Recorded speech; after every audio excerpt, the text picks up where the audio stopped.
Hey everyone, it's me और आदि भैया। Welcome to my channel. उम्मीद करते हैं आप सब बहुत बढ़िया होंगे। आज हम लोग स्टार्ट करने वाले अकाउंटेंसी की first lecture of first chapter, that is meaning and objectives of accounting. तो भैया, ये अकाउंटिंग क्या होती है, कैसे की जाती है और हमें क्यों पढ़ना पड़ रहा है, इसका आंसर करने से पहले हमें दो टर्म समझनी होंगी, जो कि है एक बिजनेस, दूसरा है ट्रांजैक्शन। ये दोनों टर्म्स आपने पहले कहीं ना कहीं सुन रखा होगा, थोड़ी बहुत नॉलेज आपको ऑलरेडी इसके बारे में होगी, लेकिन अभी तक जो आपने समझा, जो भी आप तक पढ़ा, वो एक शॉर्ट टर्म थी, यानी एक छोटी चीज़ आपको समझाई गई थी। आपको इसकी अब इन डेप्थ नॉलेज लेनी पड़ेगी।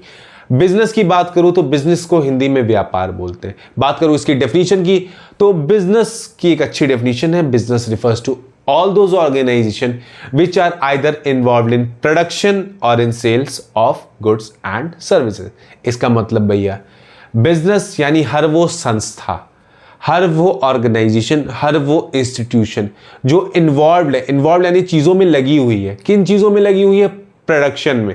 प्रोडक्शन यानी चीज़ों के उत्पादन में, चीज़ों को बनाने में। और सेल यानी चीज़ों को बेचने में।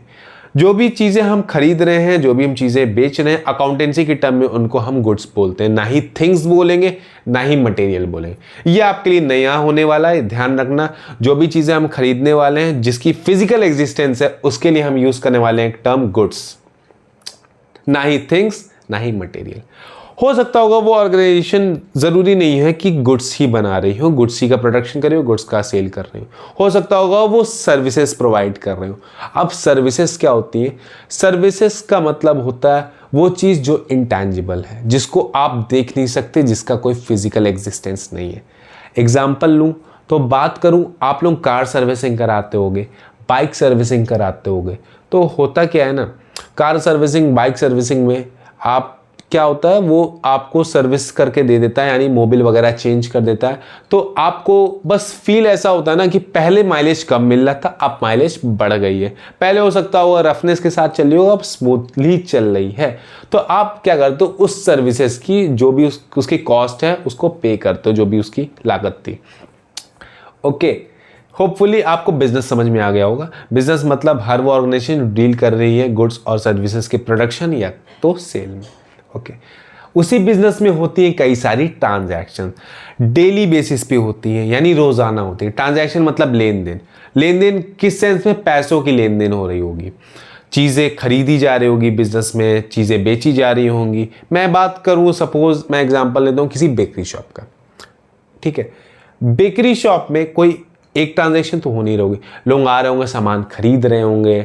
हो सकता होगा वो बेकरी शॉप वाला ओनर कुछ खरीद रहा होगा, हो सकता होगा कि वहाँ कोई नया मशीन सेटअप हो रहा हो, नया रेफ्रिजरेटर वगैरह आ रहा हो। तो ऐसी कई सारी ट्रांजैक्शन होती हैं जो एक नॉर्मल ह्यूमन ब्रेन के लिए तो पॉसिबल नहीं है याद रखना।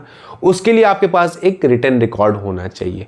उस रिटन रिकॉर्ड को हम लोग बोलते हैं अकाउंट्स, ठीक है। वो हम लोग कैसे प्रिपेयर करते हैं, इसकी नॉलेज गेन करने के लिए आप लोग पढ़ रहे हो अकाउंटेंसी।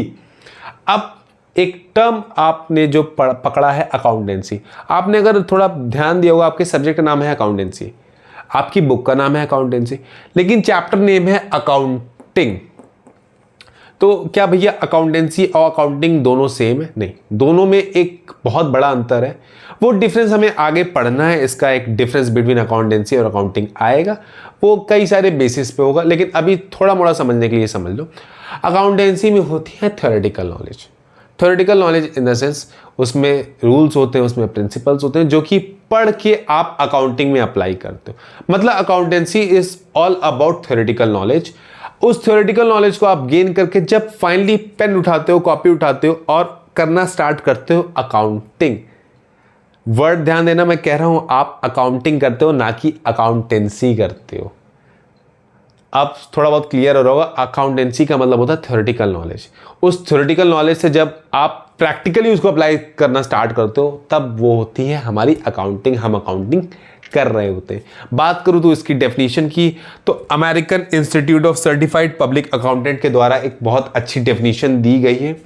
ये क्या है, जैसे हमारे यहाँ सीए है, उसकी प्रोफेशनल बॉडी है ICAI, institute of chartered accountants of India, वैसे American institute of certified public accountant एक ऑर्गेनाइजेशन है US की, जो कि कंडक्ट कराती है सीपीए सर्टिफाइड पब्लिक अकाउंटेंट का एग्ज़ाम।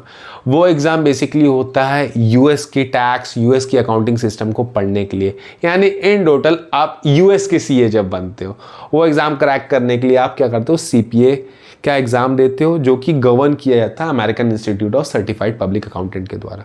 इसी के द्वारा एक डेफिनेशन दी गई है, हूबहू ऐसे ही डेफिनेशन आपको लिखनी है। 3 मार्क में क्वेश्चन आ सकता है, व्हाट इज अकाउंटिंग या डिफाइन अकाउंटिंग। चलिए समझते हैं। Accounting is the art, art यानी कला, कला यानी सबकी अलग अलग होती है। मैं बात करूँ क्रिकेटर की, बैट्समैन की, तो कोई कवर ड्राइव अच्छी मारता है, कोई पुल शॉट अच्छे मारता है, कोई स्ट्रेट ड्राइव अच्छी मारता है। वैसे अकाउंटिंग में सबकी अपनी अपनी कला होती है। किस चीज़ की कला? रिकॉर्ड करने की। किसको रिकॉर्ड कर रहे हैं? अगेन हम लोग बात कर रहे हैं यहाँ पे ट्रांजैक्शन की, ट्रांजैक्शंस को रिकॉर्ड करते हैं। पहली बुक जो हमारी मेंटेन होती है, पहला बुक एक मेंटेन होगा जिसको हम बोलते हैं जर्नल, जहां रोजाना जो भी ट्रांजैक्शन हो रही है उसको तुरंत रिकॉर्ड कर लेंगे। जैसे हुई वैसे आपने उस बुक में रिकॉर्ड कर लिया, सीरियल वाइज 1 2 3 4 5 6 3 4 5 6 8 7 ऐसे ऐसे करके रिकॉर्ड करना स्टार्ट करते हो, जैसे जैसे वो अकर हो रही है। ठीक है, उस रिकॉर्ड की ट्रांजैक्शन को क्लासिफाई करते हो आप। मान लो मनोज से बहुत बार ट्रांजैक्शंस आपकी हो रही हैं, बहुत बार लेन देन हो रहे हो, तो आपने क्या किया, मनोज का एक अलग अकाउंट दूसरी बुक जिसको लेजर बोलते हैं उसमें मेंटेन कर दिया, ताकि डिफिकल्टी ना हो आपको जानने के लिए कि मनोज से हमने कितना टोटल लेन देन किया। क्योंकि जर्नल में तो आप कंफ्यूज हो जाओगे ना, पन्ने ही पलटते रह जाओगे, क्योंकि इसमें तो कई सारी ट्रांजैक्शन है। लेकिन आपने क्या किया, लेजर की बुक उठाई और मनोज से आपने जितना सामान खरीदा या जितना सामान उसको बेचा, जितना उसका पैसा देना है या पैसा उससे लेना, आप समझ जाते हो। यानी क्लासीफाई यानी सेपरेट अकाउंट्स मेंटेन करना लेजर में। एंड उन अकाउंट्स के बाद, उसको क्लासीफाई करने के बाद आप क्या करते हो, उसको समराइज करते हो। समराइज का मतलब होता है एक शीट पे ले आना, सिंगल शीट पे। जैसे होता है ना, आपको बोला जाता है कि इस चैप्टर की समरी लिख दो, यानी एक वो चैप्टर टोटल होता है 5 पेज का, लेकिन आपने समरी लिख दी 1 पेज की। वही बात हो रही है, जो भी आप अलग अलग अकाउंट्स मेंटेन करते हो उसमें 2 बैलेंसेस होते हैं। एक होता है डेबिट बैलेंस, एक होता है क्रेडिट बैलेंस। ठीक है, जो भी डेबिट बैलेंस बच रहा है, जो भी क्रेडिट बैलेंस बच रहा है, फॉर सपोज मोहन का डेबिट बैलेंस बच रहा है, तो वो आप रिकॉर्ड कर देते हो ट्रायल बैलेंस में। ठीक है, यानी एक समरी के फॉर्म में आप ला देते हो। उसी से कई सारी फाइनेंशियल स्टेटमेंट्स बनती हैं, ट्रेडिंग अकाउंट, पीएल अकाउंट और बैलेंस शीट। वो अभी नहीं पढ़ना है आपको, आगे पढ़ना है। ठीक है, देन बात करें in a significant manner. In a significant manner मतलब in a important manner. Significant manner, in a important manner मतलब आप कैसे ट्रांजैक्शंस को ऐसा, एक होता है ना, आपको अच्छे से रिकॉर्ड करना, जो भी सेट रूल्स है, सेट प्रिंसिपल्स है, आप ऐसे वैसे आप रिकॉर्ड नहीं कर सकते चीज़ों को।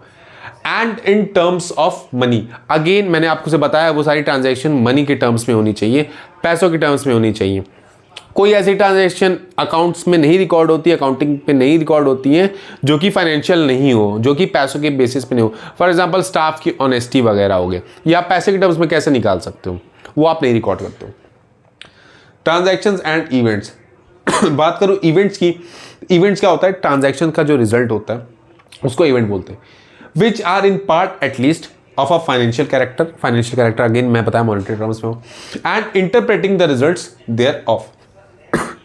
इंटरप्रेट करना मतलब आपने जो भी चीज़ें रिकॉर्ड की, क्लासीफाई की, समराइज की, आपके पास एक प्रॉपर अकाउंट्स मेंटेन हो गए। अब आप उन अकाउंट्स को पढ़ते हो, उनको समझते हो, जो भी आपके लिए ज़रूरी इंफॉर्मेशन है वो आप निकालते हो और एक रिजल्ट पे पहुंचते हो।